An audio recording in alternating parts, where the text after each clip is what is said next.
नमस्कार, स्वागत आहे तुमचं आपल्या यूट्यूब चॅनलमध्ये ज्याचं नाव आहे मराठी स्टोरीज वर्ल्ड. आणि आज आपण ऐकणार आहोत मर्मबंध भाग 25. पण त्याआधी जर मंडळी अजून तुम्ही चॅनलला सबस्क्राईब केलेलं नसेल तर प्लीज जाऊन चॅनलला सबस्क्राईब करा. तसंच बाजूचं बेल आयकन प्रेस करायला विसरू नका. त्यामुळे येणाऱ्या नवीन स्टोरीचं किंवा नवीन पार्टचं नोटिफिकेशन तुम्हाला मिळत जाईल. तसंच तुम्हाला स्टोरी आवडत असेल तर छान छान कमेंट करायला आणि लाईक करायला देखील विसरू नका. चला तर मग सुरू करूया भाग 25. शेखरने मनीष आणि नक्षत्राला आज भेटायला बोलवलं होतं. ते तिघेही आज चंदनच्या हॉटेलमध्ये भेटणार होते. शेखर दादा, आज बऱ्याच महिन्याने तुझे पाय माझ्या गरिबाच्या हॉटेलला लागले बाबा. चंदन शेखरला येताना पाहून बोलला. खूप भारी भारी बोलायला यायला लागलं रे तुला आजकाल, शेखर म्हणाला. काय करणार दादा, बिझनेसच तसा आहे ना माझा, चंदन हसत म्हणाला. बाकी फलटण कुठे आहे, चंदनने विचारलं. मनीष आणि नक्षत्रा दोघेच येणार आहेत. बाकी कुणाला वेळ नाही आणि माझं काम पण आहे त्यांच्याकडे, म्हणून त्यांना बोलवलं, शेखर म्हणाला. दादा, अनुदी कशी आहे, चंदनने विचारलं. परी आहे आता, शेखर बोलतच होता की मनीष आणि नक्षत्र आले. चंदनने सगळ्यांची विचारपूस केली आणि तो त्याच्या कामाला लागला. शेखरने लंच ऑर्डर केला आणि बोलायला सुरुवात केली. मनीष, तुझ्याकडे काम होतं. बोल ना मग, त्यासाठी एवढी फॉर्मॅलिटी कशाला, मनीष म्हणाला. मनीष, नक्षत्रा अनु आणि माझ्यासोबत माझ्या घरी राहिली तर चालेल का तुला, शेखरने विचारलं. अजिबात चालणार नाही, मनीष म्हणाला आणि शेखर गप्प झाला. तर नक्षत्र आणि मनीष दोघेही हसत होते. त्याने आश्चर्याने त्यांच्याकडे पाहिलं. अरे बघतोस काय असा, मी काय नाही म्हणणार होतो का शेखर. तू आणि अनु काही परके आहात का, मनीष म्हणाला आणि शेखरच्या चेहऱ्यावर हसू फुललं. तुला चालेल ना, शेखरने नक्षत्राला विचारलं. चालेल, पण एका अटीवर. कोणत्या, शेखर आणि मनीष दोघेही एकसाथ बोलले. माझ्या बॅग्स तुम्हाला उचलाव्या लागतील, नक्षत्रा म्हणाली. चालेल, शेखर म्हणाला. चालेल काय, हिच्या दिसण्यावर जाऊ नको. बॅग उचलून कंबरडं तुटेल तेव्हा कळेल, मनीष म्हणाला. आणि नक्षत्राने डोळे मोठे करून त्याला लूक दिला. शेखरचा खूप मोठा प्रश्न सॉल्व्ह झाला होता. नक्षत्राने सगळी पॅकिंग करून ठेवली होती. दुसऱ्या दिवशी शेखर आणि मनीष तिला घेऊन शेखरच्या घरी आले. अनुला ह्याची अजिबात खबर नव्हती. शेखर, नक्षत्र आणि मनीषला बघून अनु खूप खुश झाली होती. शेखर, ह्या बॅग्स, अनुने बॅग्स पाहून विचारलं. ह्या बॅग्स नक्षत्राच्या आहेत, आपल्याबरोबर राहणार आहे ती आजपासून, शेखर बोलतच होता की. खरंच नको, तू इथे राहणार, थँक्यू, बरं झालं. मला कधी कधी खूप एकटं वाटायचं, आता नाही वाटणार, अनु खुश झाली होती. तुम्ही बसा काकी, चहा पाण्याचं बघा. नक्षत्रा, तुझ्या बॅग्स तुझ्या रूममध्ये ठेवतो, शेखर म्हणाला. नक्षत्रा, तू माझ्या रूममध्ये राहशील का, अनुने थोडं बिचकत विचारलं. अशी काय विचारतेस, मला तर आवडेल, पण तुला त्रास नको म्हणून मी काही बोलले नाही, नक्षत्रा म्हणाली. त्रास कसला, उलट मला खूप छान वाटतंय, अनु म्हणाली. आणि तेवढ्यात वसुधा काकी चहा नाश्ता घेऊन आल्या.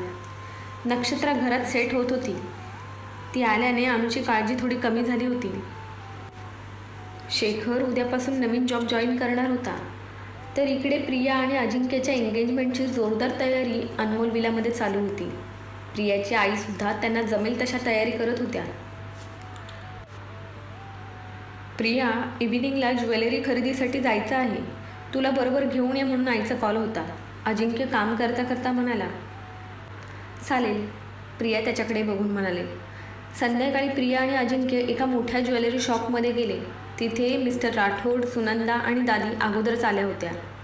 प्रिया, हे बघ, हे सेट आहेत, यातले तुला कोणते आवडतात ते बघ, सुनंदा म्हणाल्या. प्रिया नाही नाही म्हणत असतानासुद्धा सुनंदा आणि दादीने तिला बरीचशी ज्वेलरी घेतली. प्रियाने सुद्धा अजिंक्यची एक रिंग घेतली. दिवस खूप कमी होते आणि तयारी खूप बाकी होती. अजिंक्यने नचिकेतला चांगलंच कामाला लावलं होतं. आई, जरा घाई नाही का होत आहे, म्हणजे बघ ना, अजून थोडा वेळ असता तर बरं झालं असतं ना, अनमोल तोंड फुगवत म्हणाली. तिला शॉपिंगसाठी अजून वेळ पाहिजे होता. मान्य आहे मला, अजिंक्यसुद्धा मला म्हणाला होता, पण तुला माहीत आहे ना, आजोबांची तब्येत नीट नसते, म्हणून त्यांच्या हट्टाखातर एंगेजमेंट लवकर करत आहोत. लग्नाला हवा तेवढा वेळ घ्या आणि पाहिजे तशी शॉपिंग करा तुम्ही बहीण भाऊ, सुनंदा अनमोलला समजावत म्हणाल्या.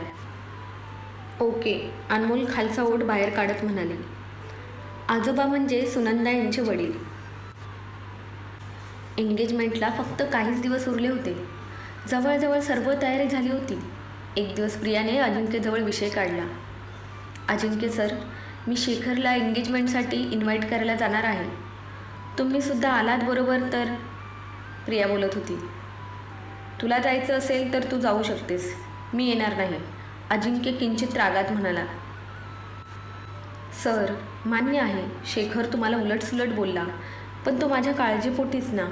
त्याच्या जागी स्वतःला ठेवून विचार करा ना. माझासुद्धा त्याच्याविषयी गैरसमज झाला होता, पण जेव्हा समजलं की तो त्याच्या जागी बरोबर होता तेव्हा स्वतःचीच लाज वाटली मला. ठीक आहे, नका येऊ तुम्ही, मी मात्र जाणार आणि माझ्या चुकीची माफीसुद्धा मागणार. माफी मागून जर शेखरसारखा मित्र मला परत मिळणार असेल तर खूप फायद्याचा सौदा आहे हा, प्रिया म्हणाली. येतो मी पण मी माफी वगैरे नाही मागणार. अजिंक्यच्या कपाळावर आठ्या पडल्या होत्या. थँक्यू म्हणत प्रिया त्याला बिलगली आणि त्याने तिला जवळ घेतलं. काय करणार, पर्यायच कुठे ठेवलास तू? एवढी चांगली वकिली केलीस शेखरची की मला केस हरावीच लागली, अजिंक्य मिठी घट्ट करत म्हणाला. दुसऱ्या दिवशी शेखरच्या घरी जायचं दोघांनी फिक्स केलं. डोअरबेल रिंग झाली आणि वसुधा मावशीने डोअर ओपन केलं. अरे प्रिया मॅडम, या ना आत या. वसुधा मावशीने प्रियाचं स्वागत केलं. मागोमाग अजिंक्यसुद्धा आत आला. मावशी, शेखर? प्रियाने विचारलं. शेखर दादा अजून आले नाहीत, तुम्ही बसा, मी पाणी आणते, वसुधा मावशी म्हणाल्या आणि पाणी घेऊन आल्या. मॅडम, तुमच्या आणि साहेबांसाठी काय आणू, चहा की कॉफी? वसुधा मावशींनी विचारलं. काही नको मावशी. शेखर किती वाजेपर्यंत येतात? प्रियाने विचारलं. यायला तर पाहिजे होते, येतात ह्या टायमापर्यंत, वसुधा काकी घड्याळाकडे बघत म्हणाले. मावशी, अनुने आवाज दिला. मावशी तिच्या रूममध्ये गेल्या. इकडे प्रिया आणि अजिंक्य वॉलवर लावलेले अनु आणि शेखरचे फोटो, त्यांच्या फ्रेंड्सचे फोटो पाहत होते. नाही म्हटलं तरी फ्लॅट छान सजवला होता शेखरने. दोघांनीही मनातच दाद दिली. मावशी, शेखर आला का? अनुने विचारलं. नाही आले अजून, वसुधा मावशी म्हणाल्या. मग बाहेर कोण आले? अनुने विचारलं. शेखर दादांचे पाहुणे आले आहेत, वसुधा म्हणाली आणि अनु थोडंसं दपकत बाहेर आली. समोर प्रियाला बघून मात्र तिच्या चेहऱ्यावर स्माईल आलं.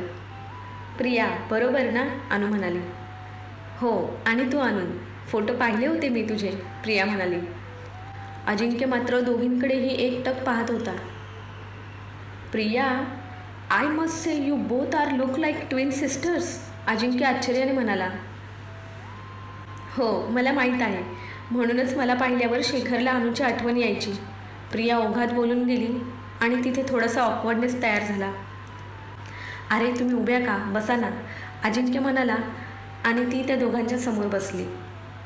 अनु, कितवा महिना लागला आहे? प्रियाने विचारलं. 7वा लागेल आता, अनु म्हणाली. अच्छा, काळजी घे, तुझी आणि बाळाची सुद्धा. अनु, हे माझे होणारे मिस्टर अजिंक्य, आणि अजिंक्य सर, ही अनु, शेखरची फ्रेंड, प्रियाने ओळख करून दिली.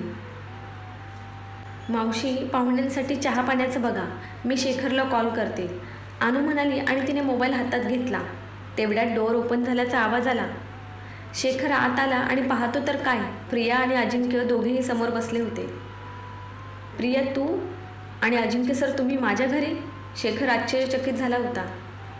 हो, तुम्हाला सॉरी बोलायचं होतं आणि आमच्या एंगेजमेंटचं इन्व्हिटेशनसुद्धा द्यायचं होतं, प्रिया म्हणाली आणि शेखर अजूनच सरप्राईज झाला. Congratulations both of you. आणि सॉरी ते कशासाठी? शेखर समोर बसत म्हणाला. ते मी तुम्हाला खूप घालून पाडून बोलले, पण तुम्ही माझी काळजी करत होता, मला प्रोटेक्ट करायला बघत होतात, हे मला समजलं नाही त्यासाठी, प्रिया म्हणाली.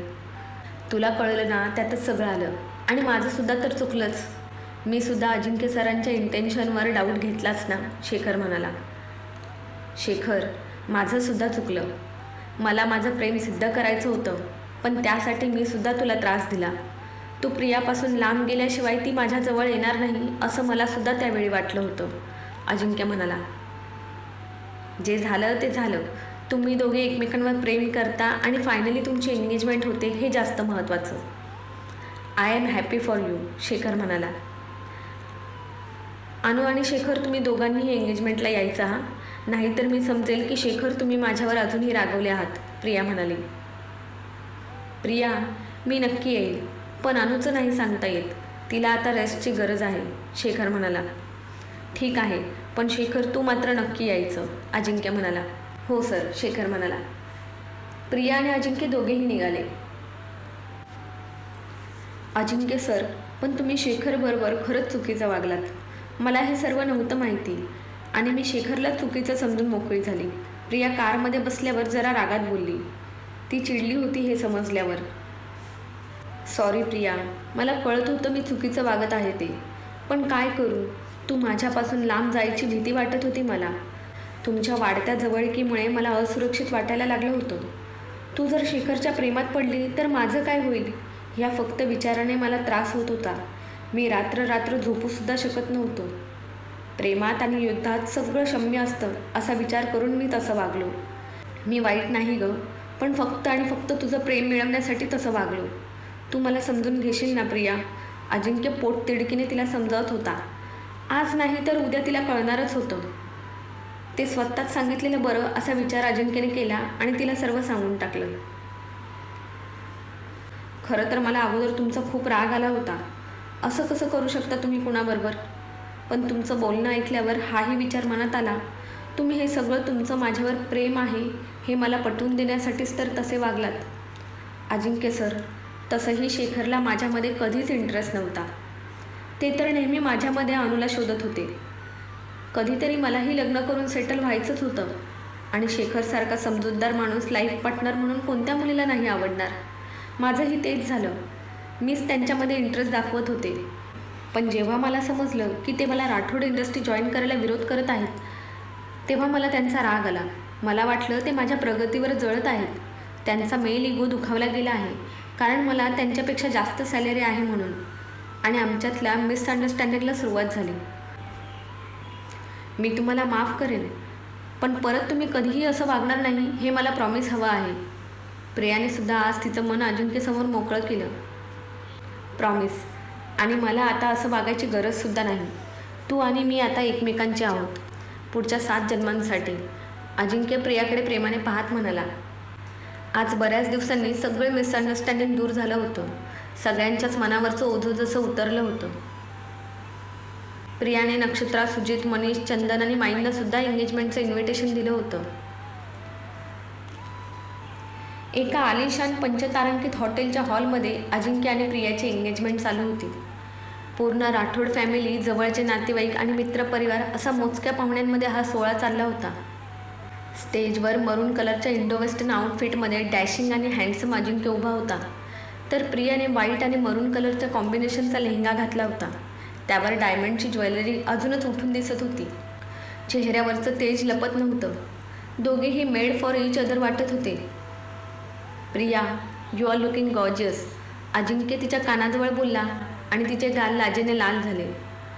डान्स, त्याने तिच्यासमोर हात केला आणि तिनेही त्याच्या हातात हात दिला. बॅकग्राऊंडला म्युझिक चालू होतं.